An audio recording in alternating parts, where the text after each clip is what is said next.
এই শাশুড়িটাকে নিয়ে আর পারি না, কত বেলা হয়ে গেছে এখনো পর্যন্ত কই রান্নার তো কোনো আওয়াজ হলো না। রান্না শুরু করতে করতেই যদি 10টা বাজে, তা আমরা সকালে খাবো কখন শুনি? কতবার ওকে বলেছি যে চলো শহরে গিয়ে থাকি, না উনি গ্রামেই পড়ে থাকবেন।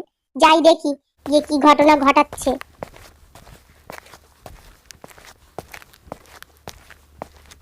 কি গো মা, এখনো তুমি যদি ঝাড় দাও তা রান্না বসাবে কখন শুনি? আসলে বৌমা বাতের ব্যথাটা খুব বেড়েছে, হাঁটতেই পারছি না সকাল থেকে। ওই জন্য আজ কাজটা করতে পারিনি, আমি এক্ষুনি গিয়ে করে দিচ্ছি বৌমা। হ্যাঁ তাড়াতাড়ি যান, আর হ্যাঁ প্রত্যেকদিন ওই অসুবিধে হচ্ছে, রোগ হচ্ছে, ওসব ছুতো আমার কাছে দেবেন না। তাড়াতাড়ি গিয়ে রান্নাটা করে দিন বলে দিচ্ছে, আপনার ছেলে খেয়ে কাজে যাবে। ও বৌমা, বয়স হয়ে যাচ্ছে তো চোখে ভালো দেখতে পাই না, চলো না আমার সঙ্গে একটু আনাজটা কেটে দেবে। আসলে আমি আনাজটা খুব ভালো দেখে কাটতে পারি না, যাবে বৌমা আমার সাথে? আপনি কি পাগল হয়ে গিয়েছেন নাকি? নিজের কাজ নিজে করুন না, এমনিতে ফ্রিতে থাকছেন খাচ্ছেন, তার উপর আবার আমাকে কাজ বলছেন? আপনার সাহস তো মন্দ না, দাঁড়ান এক্ষুনি আপনার ছেলেকে গিয়ে বলছি। আরে তুমি কোথায় গিয়েছিলে গো? আমি সকালে ঘুম থেকে উঠে তোমাকে দেখতে পাইনি, আমি খেয়ে কাজে বার হব, তোমাকে দেখতে পাইনি, তাড়াতাড়ি আমাকে খেতে দাও। তা কি খেতে দেবো শুনি? তোমার মা তো এখনো ঘর ঝাড় দিয়েই যাচ্ছেন, তা রান্না বসাবেন কখন? আমি বলতে গিয়েছি, তা আমাকে উজন বলছে ওনার হাতে হাতে কাজ করে দিতে। সাহস দেখে আমি মাথা খারাপ হয়ে যায়। তা তুমি তো একটু হাতে হাতে করে দিতে পারো, তাহলে তাড়াতাড়ি হয়ে যায়, মার বয়স হয়েছে পারে না। তুমি গিয়ে একটু হাতে হাতে করে দাও না, আমি তাড়াতাড়ি খেয়ে তাহলে বার হতে পারি। কি তুমি আমাকে বিয়ে করে এই বলে এনেছিলে? আমি তো গ্রামে আসতেই চাইনি, তুমি বলেছিলে রাজরানীর মতো থাকবে, কিছু করতে হবে না, আর এখন তুমি আমার কাজ করতে বলছো? আমি এক্ষুনি বাপের বাড়ি চলে যাব, আমি করব না তোমার সংসার, আমাকে দিয়ে এসো বাপের বাড়ি এক্ষুনি। আরে আরে গিন্নি, তুমি রাগ করছো কেন? আমি তো এমনি বলেছি যাতে তুমি একটু করলে আমার তাড়াতাড়ি খাওয়া হবে, আমি তাড়াতাড়ি কাজে যেতে পারবো। তা তুমি যদি না করতে চাও তোমাকে করতে হবে না। মনে থাকে যেন এই কথা, যদি আর কোনোদিন তুমি আমার কাজ করতে বলেছো, তাহলে আমি কিন্তু সোজা বাপের বাড়ি চলে যাব। আর তোমার মাকে গিয়ে এক্ষুনি বলো তাড়াতাড়ি রান্না করে দিতে। আচ্ছা তুমি আর রাগ করো না, আমি কোনোদিন তোমাকে বলবো না কোনো কাজ করার কথা, তুমি বসে বসেই থেকো কেমন? আর হ্যাঁ, আমি এক্ষুনি যাচ্ছি, গিয়ে মাকে বলছি, মা যেন তাড়াতাড়ি রান্না বান্না সব করে দেয়। ও মা, তোমার রান্না এখনো হয়নি? আর কত সময় লাগবে তোমার? তাড়াতাড়ি করো, আমি খেয়ে আবার বার হব। আমার তো বয়স হচ্ছে খোকা, আমি আর কত তাড়াতাড়ি কাজ করব বলতো? সেই কত ছোটবেলাতে কাজ করছি, আর যে পারি না। বৌমাকে একটু বল না খোকা, আমার হাতে হাতে করে দিতে, আমি একা সবটা সামলে উঠতে পারছি না। শোনো মা, সামলে উঠতে পারছি না বললে তো হবে না, কাজ তো করেই খেতে হবে তোমাকে। না তো আমি কি একটা কাজের লোক রাখবো? তার তো মাইনে দিতে হবে। তুমি তো বসে বসে খাচ্ছ, তাহলে তুমি তো কিছু খাটতে পারো এই সংসারে। একটুখানি কাজ করলেই তোমার কষ্ট হয়? আর বৌমা কি করে করবে? ও বড়লোক ঘরের মেয়ে, ওর সব কাজ করে কি অভ্যেস আছে? এই বাড়িতে বাবা এই বয়সেও আমাকে খেটে খেতে হবে? তুই না আমার ছেলে, আমি তোকে মানুষ করেছি। এই বাড়িটা তো তোর বাবারই ছিল, তোর বাবা কত কষ্ট করে এই বাড়িটা করে দিয়েছে বলতো? তোর দাদু নিজে হাতে আমাকে এই বাড়ি এনেছিল বউ করে, আর এখন তুই বলছিস এই বাড়ি থাকতে গেলে আমাকে খেটে খেতে হবে? এখন বাবা বাড়ি করেছে, দাদু তোমাকে এনেছে, এসব বলতে গেলে তো আর হবে না মা, সময় পাল্টেছে, এখন এ বাড়ি আমার। তাই এই বাড়িতে আমি যা বলবো তাই হবে। তোমাকে যদি এই বাড়ি থাকতেই হয় তাহলে কাজ করে খেতে হবে। আর হ্যাঁ, তোমাকে কিন্তু বৌমাকে কোনো কাজ বলা চলবে না, আমি সাফ জানিয়ে দিলাম মা। মাধবীলতা একদিন বিকালে পুকুর পাড়ে হাঁটতে গিয়েছিল, আর সেখানেই তার সঙ্গে দেখা হয় তার ভাইপোর সঙ্গে। আরে পিসি, তোমার সঙ্গে তো অনেকদিন দেখা হয় না, তুমি ভালো আছো? তোমার শরীরটা এরকম হয়ে গেছে কেন? যেন বড্ড খারাপ হয়ে গেছো আগের থেকে তুমি। আরে তুই আমাদের মন্টুর ছেলে না? কত বড় হয়ে গেছিস তুই, সেই কবে তোকে দেখেছিলাম। তাই এতদিন পর তোর পিসির কথা মনে পড়লো? কোনোদিন তো একটু আমার বাড়ি যেতে পারিস রে দেখা করতে। হ্যাঁ পিসি, একদিন যাব, কাজের চাপে আসলে সময় পাই না। কিন্তু তোমার চেহারাটা এত খারাপ হয়ে গিয়েছে কেন বলো তো? তোমার কি শরীর টরীর খারাপ না কি?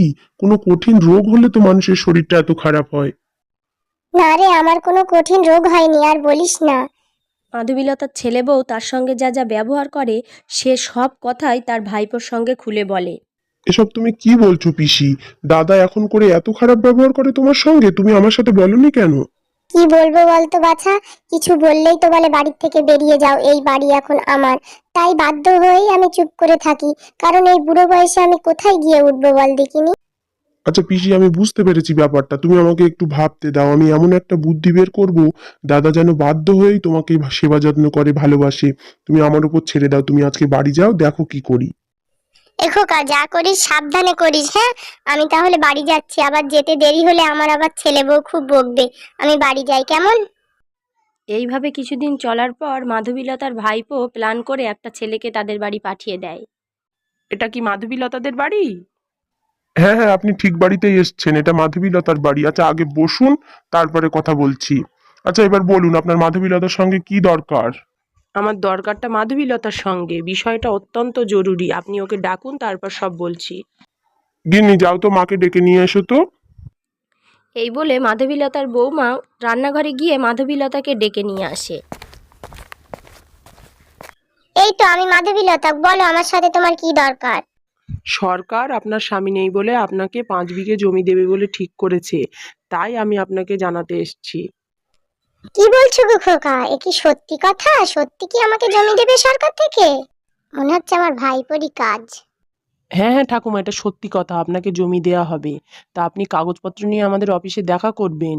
আপনি যার নামে বলবেন তার নামেই জমি দেয়া হবে। আপনার কাগজপত্রে যদি কোনো সমস্যা থাকে তাহলে তার নামেই আমরা জমি দেব।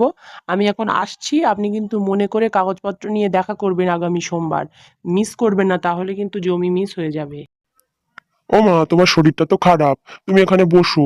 রান্নাঘরে যা হচ্ছে হোক, আমি নাই রান্না করে দিচ্ছি, তোমার বৌমা না করে না করুক। না না, কাউকে কিছু করতে হবে না, আমি করে আনছি। মা আপনি এখানে একটু বসুন, আমি আপনার জন্য একটু গ্লুকন্ডি গুলে আনছি। আপনার শরীরটা তো কদিন ধরে খারাপ, এখানে বসুন। জমির জন্য দেখো আমার গ্লুকন্ডি খাওয়াবে। যাকগে আমার ভাইপোর বুদ্ধিতে মনে হচ্ছে কাজ হয়েছে। ছেলে বৌমা দুটোই দেখো না কত তসকাতির করছে আমায়। আজকে উঠতে খুব বেলা হয়ে গেছে, যাই আগে ঘরটা ঝাড় দিয়ে নিই, নিয়ে তারপর রান্না করতে হবে, তাড়াতাড়ি যাই। মাধবীলতার ওঠার আগেই মাধবীলতার ছেলে উঠে ঘর ঝাড় দিতে স্টার্ট করে দিয়েছে।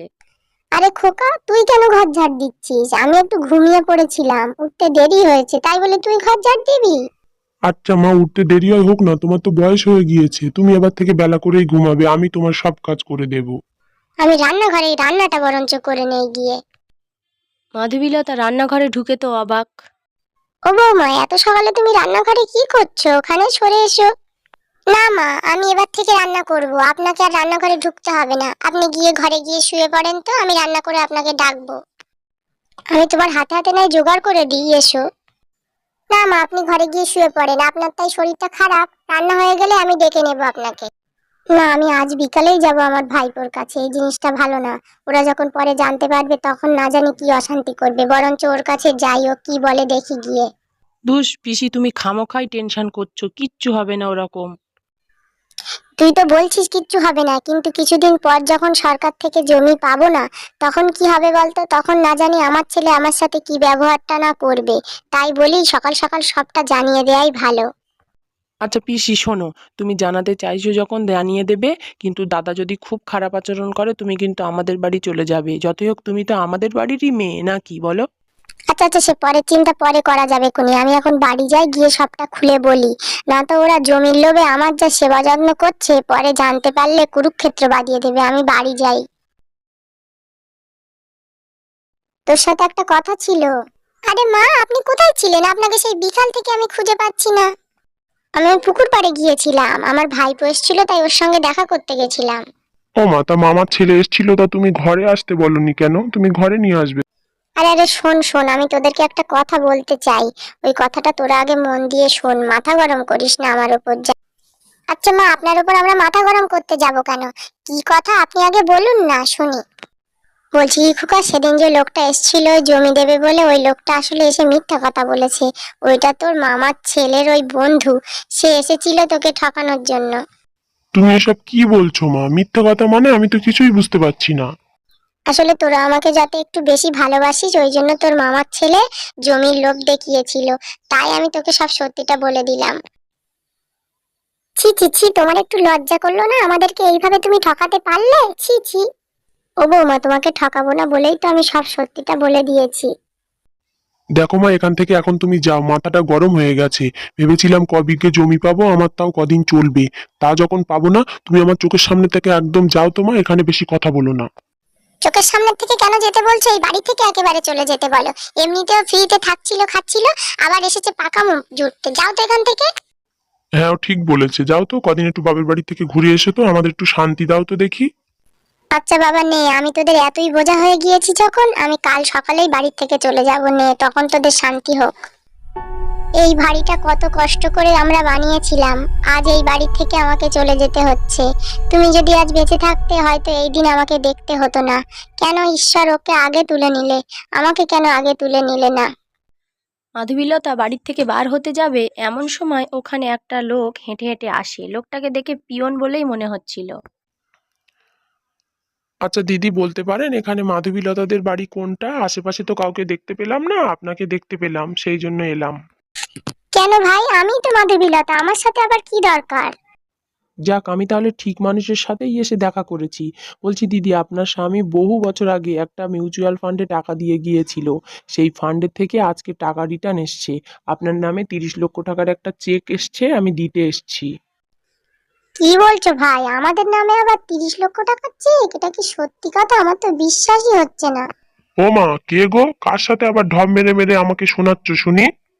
মনে করেছো কি প্রত্যেকবারে যাকে তাকে ধরে নিয়ে এসে উল্টোপাল্টা গল্প দেবে আর আমি বিশ্বাস করব নাকি? আরে ভাই, তোমরা পারিবারিক ঝামেলা পরে করো। আমি হচ্ছে এই পোস্ট অফিসের পিয়ন। আমার হাতে এই যে কাগজপত্র দেখছো, এটা পোস্ট অফিসেরই কাগজপত্র। তোমার বাবার নামে 30 লক্ষ টাকার একটা চেক এসছে। নিলে হলে নাও, না নিতে হলে আমি বাড়ি যাচ্ছি। তোমাদের এসব বগর বগর শোনার সময় নেই আমার। ও কাকু, সরি, আমি দেখে চিনতে পেরেছি এবার আপনাকে। আপনি পোস্ট অফিসেরই ওই অফিসার তো?